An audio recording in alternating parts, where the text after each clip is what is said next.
of impact, innovation, and inspiration in the Center of Excellence. On this episode, we'll take a look at new homes transforming communities in Badagry, renewed commitment to workplace safety and well-being, royal voices pushing for stronger role in governance, and a well-deserved honor for public servants who keep Lagos running.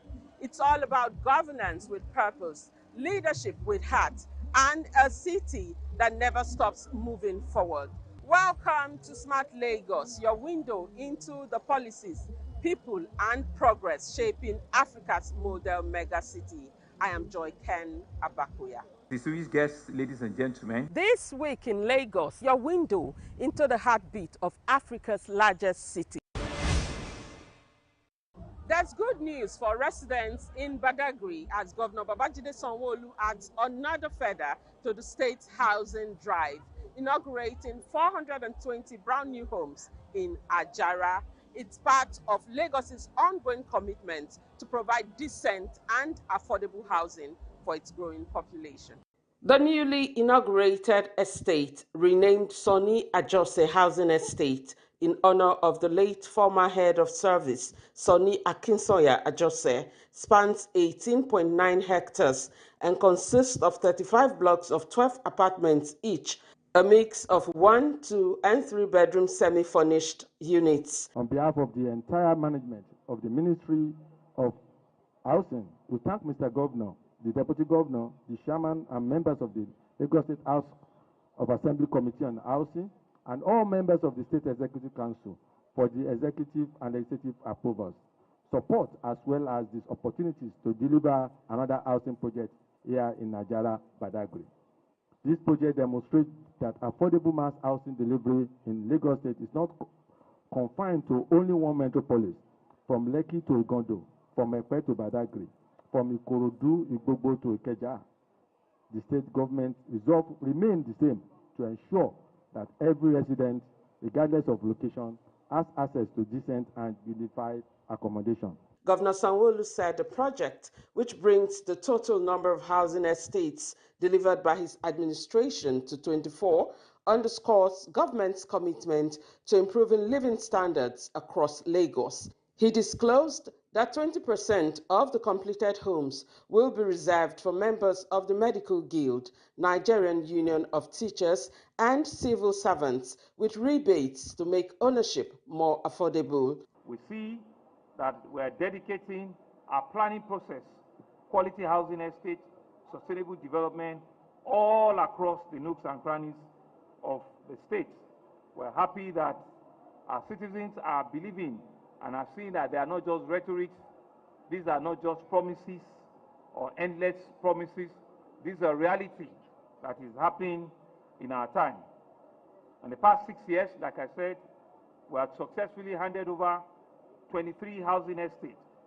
We have created close to 10,000 homes. This is to be our 24th in all nooks and crannies, in all of the 5 divisions. As we near the end of our administration, our commitment is to continue to see how we close the housing gap. It remains very strong. We're still committed, and that's why we can assure you that the phase 2 of this one will start in earnest. We're also working to complete 4 additional housing estates in various parts of the city. We'll be going to commission additional housing estate in Abraham Adesoya. We're pushing to complete another housing estate in Ebeshe, phase 2, Egoingodo, phase 2 and phase 3 Clockster, and Ekpe housing estate, Itamaru. So all of these ones, I will still have a phase 3 of Shongotedo housing estate. All of these are between 500, 550, different mix of flats that we need to push and complete. So the work is not done, Ministry of Housing. Thank you very much, Ministry of Housing, but the work is not done, Honorable Commissioner. All of these additional 4 estates, let's push the contractor, let's push them, let's encourage them, let's ensure that all the little snags and all the little details that are required to bring this thing to completion. Like we keep saying, not until when we cut the tape and hand them over, the job is not completely done, right? It's not done until when people are beginning to move in and they feel it. So they don't clap for 95%, people only clap for 100%. So please, Ministry of Housing, come and receive your flower when you've done all of the remaining housing estates so that we can clap for you, and we can clap for you very, very well. This facility, I'm told, come with overhead underground storage tanks, effective, efficient drainage services, very well secured perimeter fencing, gate houses at both ends, sewage treatment plants, ample parking spaces, walkways right around the entire complex, comprehensive electrification that is complemented with transformers. So thank you very much. We also want to stay here and take pride and align with the federal government under the able leadership of Asiwaju Bola Ahmed Tinubu. They are doing a lot, and we want to key also into the renewed hope housing agenda of Mr. President. And we can see them commissioning and starting various projects in various parts of the country. Lagos has received its own, and we're waiting that it will be completed. These are all very, very, very important landmark developments that Mr. President have also pushed to ensure that housing is a major deliverable under the renewed hope agenda. The governor also performed the groundbreaking for phase 2 of the project, which is expected to provide additional housing units and create more employment opportunities for artisans and professionals in the construction sector. Distinguished guests, ladies and gentlemen. This week in Lagos, your window into the heartbeat of Africa's largest city. As Lagos continues to build homes for its people, it is also working to keep them safe and healthy on the job. Let's hear how the state is strengthening workplace safety and well-being. Tagged occupational safety and health as a catalyst for nation building, the event forms part of Lagos State's ongoing efforts to institutionalize workplace safety as a professional career path rather than an ad hoc responsibility. Governor Babajide Sanwo-Olu reaffirmed his administration's commitment to investing in policies and technologies that safeguard lives and promote a culture of safety across all sectors. He disclosed that over 12,000 facilities have been registered under the state's safety platform and commended the Lagos State Safety Commission for its role in reducing workplace incidents across key sectors. We have also pioneered a signing today, which we've seen, the first Lagos Safety Policy, a document that continues to guide our strategies, it continues to strengthen our accountability, and continues to demonstrate government's unwavering commitment to protecting life and property. Together, we constitute a robust safety architecture designed to prevent accidents, swift response to emergencies, protections of life and properties, all in a bid to ensure that Lagos remains. Minister of State for Labour and Employment, Nkiruka Onyejocha, applauded Lagos for taking the lead in occupational safety and revealed that the federal government would soon declare a state of emergency on workplace safety under the Renewed Hope agenda. In addition, we are equipping workers, particularly the younger generation entering the workforce, with the knowledge and skills that safeguard their well-being and enhance their prospects in a modern economy. The conference also featured the launch of the Safety First campaign and the occupational safety cadre, as well as the signing of a memorandum of understanding between the Lagos State Safety Commission and the Bank of Industry to promote workplace safety. From safeguarding the workforce to strengthening the voice of traditional leadership across Nigeria, it extends beyond the present. Now, royal fathers and political leaders are calling for a stronger legal role in governance. Distinguished guests, ladies and gentlemen. This week in Lagos, your window into the heartbeat of Africa's largest city. It was a royal convergence in Lagos, a gathering of the nation's foremost traditional rulers from across Nigeria's geopolitical zones and political leaders, united by one cause: Strengthening the Traditional Institution for National Stability. Hosted by Lagos State Governor Babajide Sanwo-Olu, the event is themed The Traditional Institution, the imperative of its inclusion in effective and efficient governance in Nigeria. You remain inclusive and you sync with the broader vision of a just and a thriving nation. I want to also thank you for the support you continue to give Mr. President in driving the renewed agenda of this administration. We see it, we feel it, we know that you are in tandem with him. We are fully dedicated to the welfare and dignity of our traditional rulers. We will keep providing the support, the ambience, the infrastructure, the institutional framework that will ensure that you can carry out your responsibility with honor and effectiveness. Our administration will continue to support the advocacy, both at national and at subnational level, for a clearly defined, constitutionally recognized role for traditional institutions. We believe in line with the changing landscape of governance and nation building.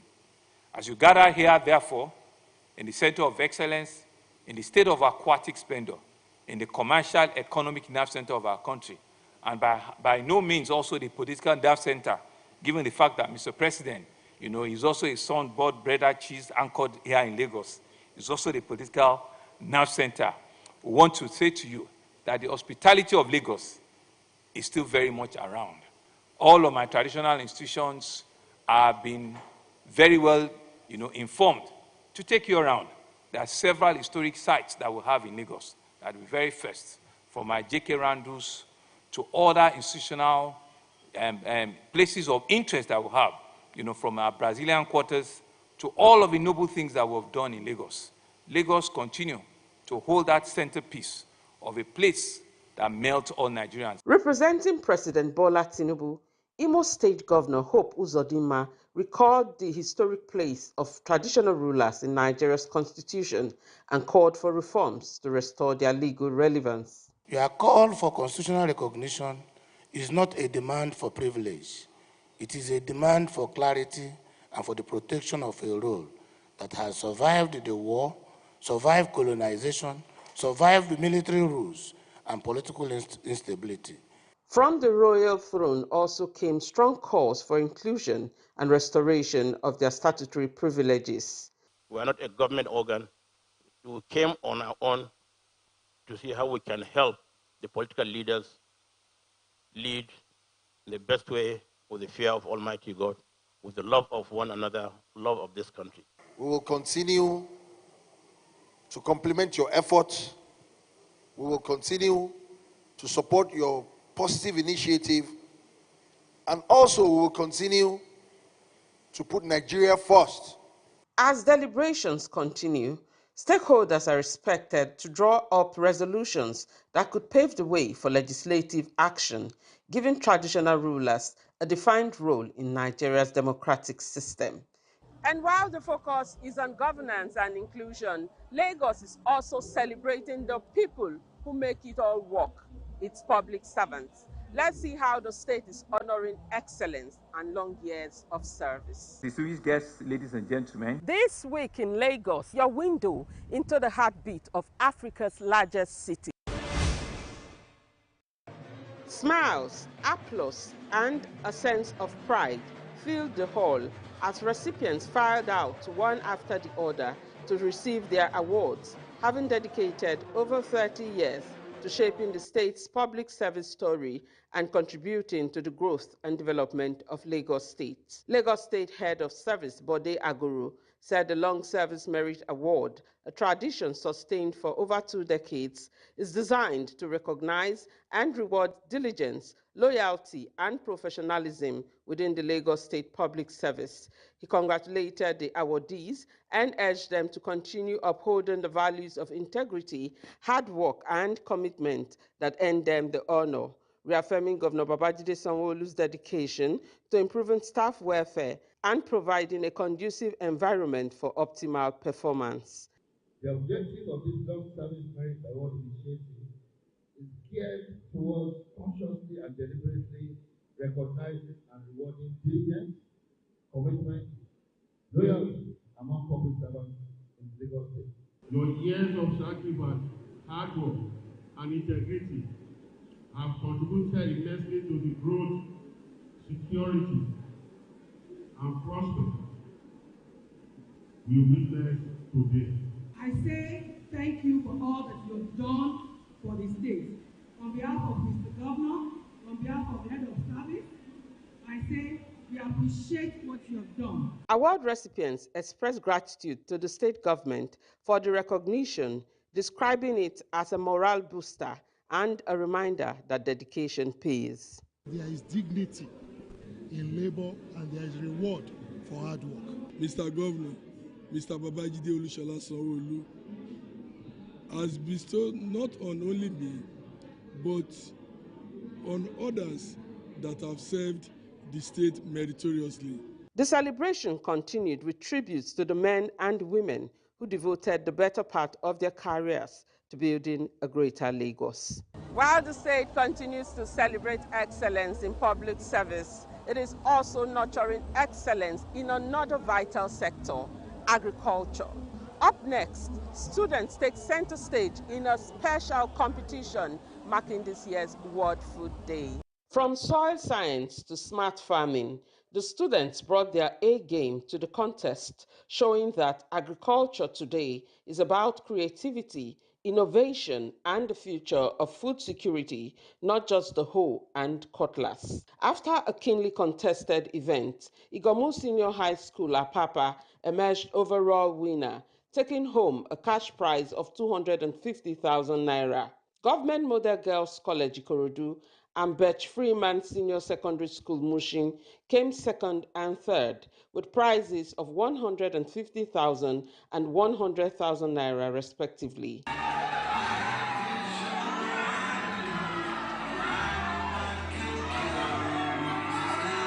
The Commissioner for Agriculture and Food Systems, Abisola Olusonya, said the competition was designed to empower young people and deepen their interest in agriculture, a sector she described as vital to Nigeria's future economic growth. It just showcases that in this sector, we have a lot of room to grow, but that is also dependent on you. The aspiration to be an entertainer, to be the Davido of tomorrow, or the Whiskey, or to be the footballer of tomorrow. I'm hoping that in this very room we will also have the food producers of tomorrow, and trust me, you have and you own that future. That the entertainer, the footballer, the tech wizards of this world will be dependent on. So as a food producer or anyone at top playing in the food space, you actually hold the power. Special advisor to the Governor on Agriculture and Food Systems, Oluwarotimi Fashola, also encouraged the students, urging parents to view agriculture as a viable and rewarding career path for their children. Agriculture had evolved. It's no longer you must go and farm yam or farm maize. No, there are several value chains in agriculture and you can pick one. And that's why the name in Lagos State is Agriculture and Food Systems. So there's a lot of value chain. So parents out there should know that there are several segments in the agricultural value chain that children can pick on. We'll just continue to educate them, continue to sensitize them, continue to encourage them, and to know that agriculture is not just cutlass and hoe, but there are several things that come into it. And that interest is what builds up to give them this keen competition that we're having now. For the students, it wasn't just about winning, it was about learning, growing, and being inspired. I'm very happy and delighted. Well, to be sincere, this is not really a surprise because Lagos State government has really tried. Firstly, I've already visited the Lagos rice mill at Imota when they are having the LBCI program, that's Lagos Boy Child Initiative, at around the Kurodu Saisha. I've already witnessed what it feels like to invest in agriculture because Lagos State government seems to really focus in agriculture because they don't want to extinct the practice of agriculture. And I'm very happy because to be a winner, I know it's not easy, but I think there is a magic wand behind my magic. There is a magic wand behind my magic. And what is that magic wand? Is our class teacher, Mrs. Afolayan. I want to say a very big thank you to Mrs. Afolayan because she's very, very up and doing. So when we started the competition today, she was like, calm down. As you can see, all the questions that they are asking, they are the ones that we have already treated before. So you people should calm down and stay focused. And alhamdulillah, we make it to the end. I want to say a very big thank you to those that's organizing this program for us. And I want to say a very big thank you to Lagos State government once again. As Lagos marks World Food Day, one message stands out. The future of agriculture lies in the hands of its young people. Distinguished guests, ladies and gentlemen. This week in Lagos, your window into the heartbeat of Africa's largest city. From housing to safety, tradition to service, it's all about progress with purpose and leadership that touches lives. That's the Lagos story, and that's what makes it smart. This is where we leave it on this edition of Smart Lagos. Join us again next week as we showcase governance in action, the stories shaping Africa's model megacity. I am Joy Ken Abakoya. Thanks for watching, and remember, a smarter Lagos begins with you. Stay safe.